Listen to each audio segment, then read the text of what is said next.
और भाई आपको सीधे लिए चलते हैं स्वास्थ्य मंत्रालय की प्रेस कॉन्फ्रेंस। स्वास्थ्य केंद्रों का data, door to door survey, active surveillance, Gemini mobile app इत्यादि का डेटा जीआईएस मैप पर प्लॉट करके इसकी डिटेल्ड एनालिसिस कर रही है, जिससे कि आगे की कार्यवाही तय कर सके। आईएमसीटी ने पाया कि प्रशासन एक्सटेंसिव टेस्टिंग कर रही है, जिससे कि कोविड प्लस केसेस की पहचान आरंभिक चरण ही में हो जाए। सूरत नगर निगम का वॉर रूम और एक स्पेशल टीम ऑफ डॉक्टर्स इसी काम में जुटे हुए हैं। आईएमसीटी ने hospitals, containment zones, testing facilities इत्यादि का भी दौरा किया। उन्होंने पाया कि अधिकांशतः लॉकडाउन के नियमों का पालन हो रहा है।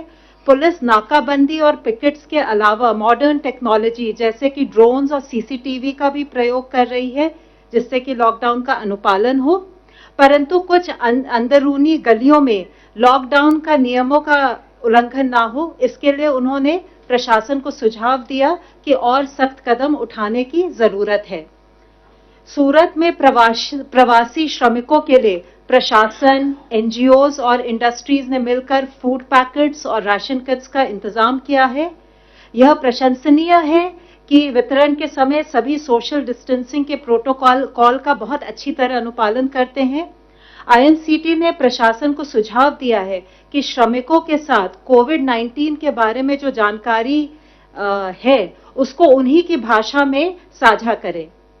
आईएमसीटी ने प्रशासन के साथ, जनप्रतिनिधियों के साथ, इंडस्ट्री एसोसिएशन के साथ भी विचार विमर्श किया है, खासकर टेक्सटाइल और डायमंड इंडस्ट्रीज जो श्रमिकों का मेजर सोर्स ऑफ एम्प्लॉयमेंट है। ज्यादातर श्रमिकों को पिछले महीने की तनख्वाह प्राप्त हो चुकी है। आईएमसीटी ने प्रशासन को सुझाव दिया है कि भविष्य में क्या कदम उठाए जाएं, इसके बारे में भी वो योजना बनाएं।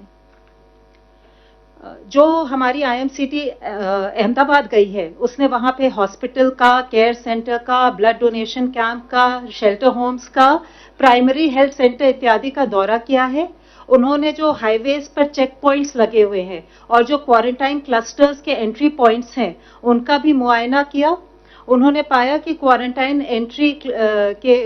क्लस्टर्स के जो एंट्री पॉइंट्स हैं, उसमें पुलिस और मेडिकल टीम्स की जॉइंट व्यवस्था है।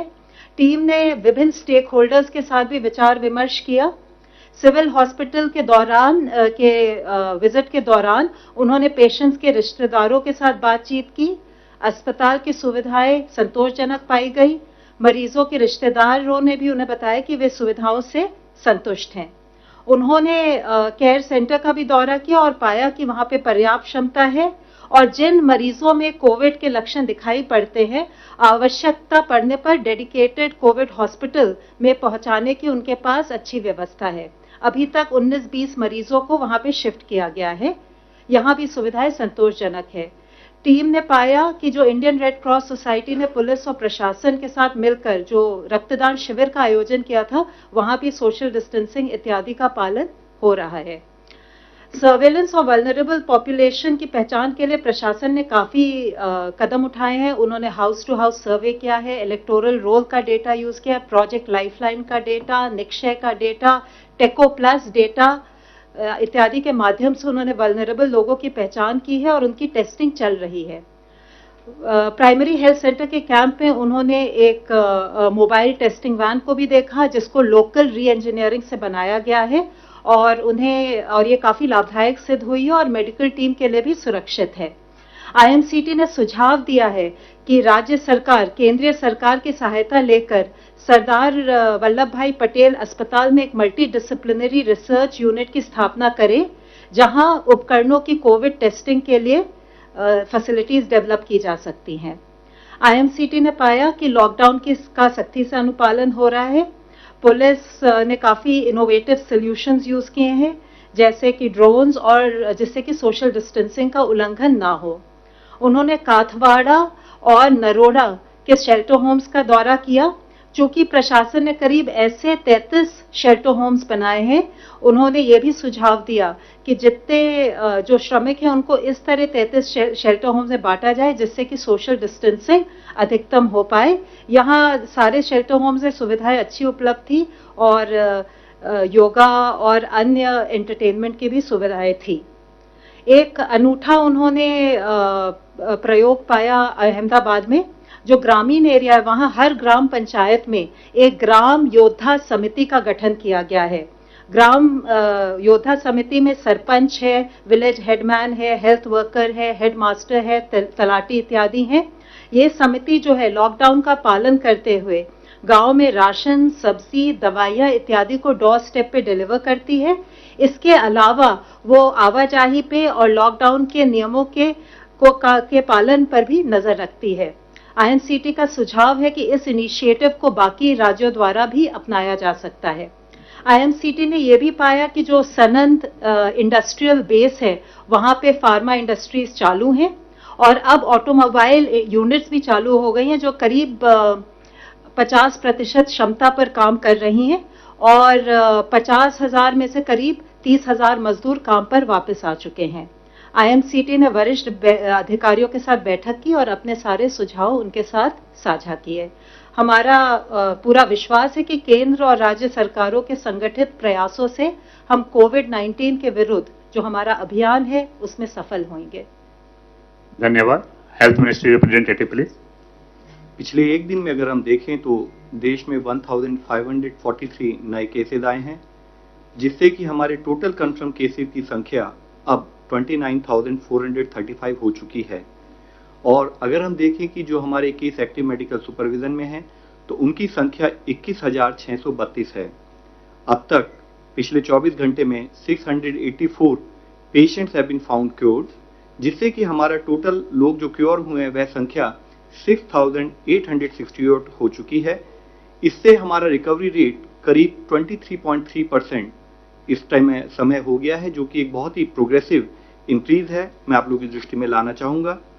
आज देश में 17 ऐसे जिले हैं जहां पर पहले केस आए थे लेकिन पिछले 28 दिनों से कोई नया केस रिपोर्ट नहीं हुआ है। इन जिलों में एक जिले की बढ़ोतरी हुई है, जैसे कि कल बताया था हमने आपको, और एक जिला ड्रॉप हुआ है, यानी कि 2 जिले ऐड हुए हैं और एक जिला ड्रॉप हुआ है। जो जिले ऐड हुए हैं वह है कलिम्पोंग वेस्ट बंगाल में, वायनाड केरला में, और जो जिला जहां पर एक एडिशनल केस आया है वह है लखीसराय बिहार में। इसका सीधा तात्पर्य यही है कि हमें कांस्टेंट विजिल मेंटेन रखने की आवश्यकता है। किसी भी जिले में, किसी भी स्टेट में जब हम कार्य करें तो वहां पर किसी भी तरह की रिलैक्सेशन ना हो। आज माननीय स्वास्थ्य मंत्री जी ने वीडियो कॉन्फ्रेंस के द्वारा डिपार्टमेंट ऑफ बायोटेक्नोलॉजी और उनके 18 ऑटोनॉमस बॉडीज और साथ में उनसे संबंधित पीएसयूज के डायरेक्टर्स के साथ रिसर्च के बारे में समीक्षा की। उन्होंने मेक इन इंडिया के तहत antibody detection kits, real time PCR based detection kits और कोविड-19 के लिए वैक्सीन के डेवलपमेंट को फास्ट ट्रैक करने के लिए कहा। माननीय स्वास्थ्य मंत्री जी ने आज दिल्ली के लेफ्टिनेंट गवर्नर साहब, दिल्ली के स्वास्थ्य मंत्री, कॉरपोरेशन कमिश्नर्स, दिल्ली के सभी जिलों के डीएम्स और डीसीपीज, सेंट्रल और स्टेट के जितने हमारे हॉस्पिटल्स हैं उनके डायरेक्टर्स के साथ भी कोविड सर्वेलेंस के करंट स्टेटस का दिल्ली और आसपास के प्रांतों से संबंधित रिव्यू किया। स्वास्थ्य मंत्रालय ने वेरी माइल्ड या प्री सिम्टोमेटिक पेशेंट्स के लिए होम आइसोलेशन पर दिशा निर्देश जारी किए हैं। जिन पेशेंट्स के पास सेल्फ आइसोलेशन के लिए उनके रेजिडेंस पर रेक्विजिट फैसिलिटी है, उनके पास इस होम आइसोलेशन के लिए ऑप्शन होगा। ये प्रेजेंट गाइडलाइंस जो हमने इशू की हैं, यह गाइडलाइंस 7 अप्रैल को जो हमने इससे पहले सस्पेक्टेड और कंफर्म केसेस को मैनेज करने से संबंधित गाइडलाइन थी, उनके एडिशन में है। होम आइसोलेशन की ये जो गाइडलाइंस हैं, इसमें कुछ एलिजिबिलिटी कंडीशंस हैं, जैसे कि पेशेंट को सेल्फ आइसोलेशन पर एक अंडरटेकिंग को भरना होगा। मेडिकल ऑफिसर द्वारा व्यक्ति को क्लिनिकली या तो वेरी माइल्ड केस या प्री सिम्टोमेटिक केस डायग्नोस करना होगा। उन्हें मोबाइल पर आरोग्य सेतु एप्लीकेशन को डाउनलोड करते हुए उसको निरंतर उपयोग करना होगा।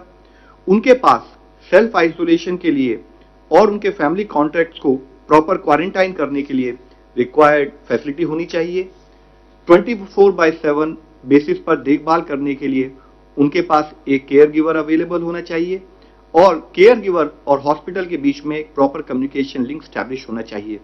केयर गिवर और उनके जितने भी क्लोज कॉन्टैक्ट हैं उनको हाइड्रोक्सिल क्लोरोक्विन प्रोफाइलैक्सिस के रूप में लेना होगा। पेशेंट अपनी हेल्थ को मॉनिटर करने के लिए एग्री करें और डिस्ट्रिक्ट सर्विलेंस ऑफिसर को अपने हेल्थ स्टेटस के बारे में रेगुलरली इन्फॉर्म करते रहें। उनको तुरंत मेडिकल अटेंशन लेनी चाहिए इन केस कि अगर उनको ब्रीदिंग डिफिकल्टी या चेस्ट में कोई पेन या प्रेशर हो या लिप या फेस पर कोई ब्लूइश डिस्कलरेशन डेवलप हो या कोई ट्रीटिंग मेडिकल ऑफिसर की एडवाइस हो तो वो अपने होम आइसोलेशन से निकलकर रिक्वायर्ड हेल्थ फैसिलिटी में जाएं। होम आइसोलेशन जब तक कि क्लिनिकल सिम्टम रिजॉल्व ना हो जाए या साथ में टेस्टिंग के द्वारा वह पेशेंट नेगेटिव ना पाया जाए तब तक कंटिन्यू करना होगा। इसके लिए बहुत जरूरी है कि पेशेंट जब अपने घर पर रहें तो पेशेंट हर समय ट्रिपल लेयर मेडिकल मास्क का उपयोग करे, एक आइडेंटिफाइड रूम में ही रहें और घर के अन्य लोगों से दूर रहें, विशेषकर बुजुर्गों से या उन लोगों से जिनको कोई मॉर्बिड कंडीशन है जैसे हाइपरटेंशन, कार्डियोवास्कुलर डिजीज या रीनल डिजीज एक्सेट्रा। वह घर के अन्य लोगों से कोई अपना पर्सनल आइटम शेयर न करें और जिन सरफेसेस पर हम ज्यादातर टच करते रहते हैं उनको रेगुलरली क्लीन करते रहें। साथ ही जैसे कि अभी कहा है कि उनको ध्यान रखने के लिए केयर गिवर होना चाहिए। वह केयर गिवर भी जब उनकी देखभाल करे तब एक ट्रिपल लेयर मास्क का इस्तेमाल करे। पेशेंट के बॉडी फ्लूइड के साथ उस केयर गिवर का कोई डायरेक्ट कांटेक्ट ना हो, विशेष रूप से ओरल या रेस्पिरेटरी सिक्रीशन, और पेशेंट को संभालते समय केयर गिवर को डिस्पोजेबल ग्लव्स का उपयोग करना चाहिए।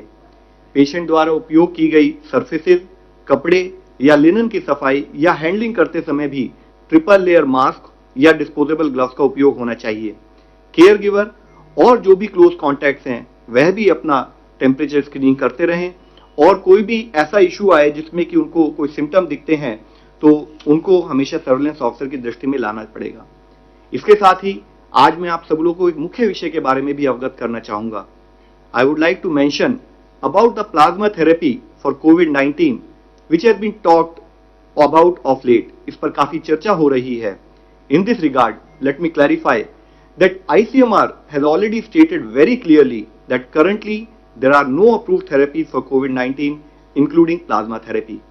मैं फिर से आप लोगों की दृष्टि में लाना चाहूंगा कि कोविड-19 के लिए आज देश में क्या दुनिया भर में भी कोई अप्रूव थेरेपी नहीं है। And plasma therapy is one of the therapy which is being experimented with.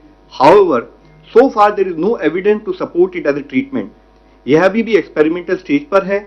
इसका कोई एविडेंस नहीं है कि इसको ट्रीटमेंट के रूप में इस्तेमाल किया जा सकता है। यूएस